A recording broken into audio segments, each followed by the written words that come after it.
Temaşevanên hêja bi rojane êrişên çeteyên HTŞ û Daişê bi hevkariya dewleta Tirk li ser herêmên Bakur û Rojhilatê Sûriyê Rojavayê Kurdistanê berdewam dike. Niha em li çeperên Eniyê li Eniyên Hesekê ne li vê derê weke ku hûn jî dibînin şervanên YPJ şervanên qesede nûbeta xwe digirin di Eniyê de li hemberî êrişekî muhtemel ya ku pêk were amadekariyan jî dikin di heman demê de em niha dixwazin nêrînên şervanên YPJ bigirin derbarê ev êrişên hov yên ku li ser destkeftiyên jinan destkeftiyên gelê Kurd û hemû pêkhatiyên herêmê têkirin niha em berê xwe bidin wan naz bikin wekî ku hûn jî dibînin niha li vê derê nûbeta xwe digirin. Dem baş destpêkê navê te çi ye? Berfîn. Berfîn Genda.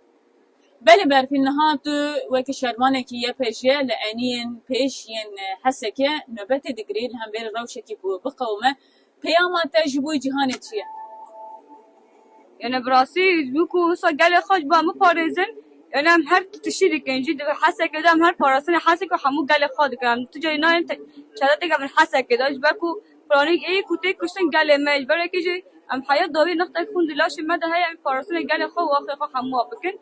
û birasî jî bengwazî hemû gelê me Bakur, Başûr, Rojava hemû a dikim derkevin meşû hemû evvel berê xwe bidin Sînûr yani wisa Sînûr derbas kim em parastinê gelê xwe bikin parastinê şervanê xwe bikin ji ber ku ne şervan bê millet dibe ne millet bê şervan dibe ez bixwazim hemû yek û derve ez bêjim berê xwe bidin Rojava parastinê hemû şervanê xwe YPJ bikin û hem jî gelê xwe bikin. Belê temaşevanên hêja weke we jî bihîst Berfîn dibêje ku em bang li hemû gelê xwe Kurdistanê hemû gelên cîhanê dikin ku li gel şervanên YPJ cih bigirin û berê xwe bidin Rojava destkeftiyên ku li vê derê ji bo mirovahiyê hatiye bi destxistin biparêzin. Niha şervanekî din jî li gel min heye ez destpêkê dixwazim wî jî naz bikim. Navê te bixêr? Navim Sîmav Derkem. Belê Sîmav tu jî wekî şervanekî YPJ li gel hevala xwe Berfîn niha nûbetê digirin û li vê derê rewş çawa ye peyama te ji bo jinan ji bo cîhanê çi ye? Yani rastî ji xwe ev rewşa vê dav ku Rojava derketî pebet bi fitra davê şerê yani şerekî pir giran tê meşandin. Zextekî pir giran ser Kurdan heye lê em nahilin ku dijmin vatexta ser me bidê meşandin. Em ê heya dawî li ber xwe bidin heya dawî rûmeta xwe parêzin heya dawî şerefa xwe parêzin ku em nahilin bostek ji axa me keve ser de jî loma em bank hem li ciwana dikin bank li gelê xwe dikin ne tenê gelê Kurd em bank li hemû pêkhatiya dikin ku gelê Kurd dixwazin rastî azad jiyan bikin azad tevlî bibin berawerin tevlî şoreş û Rojava bin ku em vê şoreşê dest bixin hemû pêkhatiya hemû gel hevdûr azad jiyan bikin. Herî dawî dixwazim vê jî bêjim ku em gelê Kurd ti carî namirin em birînê dikujin lem bajiyan bank hemû dikin ku tevlî vê azadiyê bibin.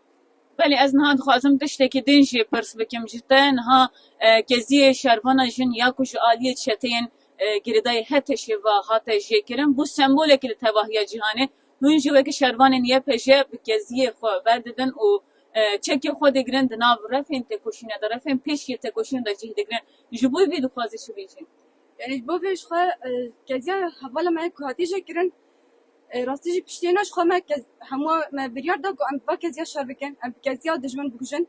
Em spas dikin qewet be ji were belê temaşevanên hêja wekî we jî peyama şervanên YPJ bihîst dibêjin ku bi berdela keziyê hevala me ya ku hatiye xwekirin em ê hemû keziyên xwe bikin yek em ê ji eniyên berxwedanê dengê şervanên azadiyê dengê şervanên qesede û YPJ ji were ragihînin niha dem baş.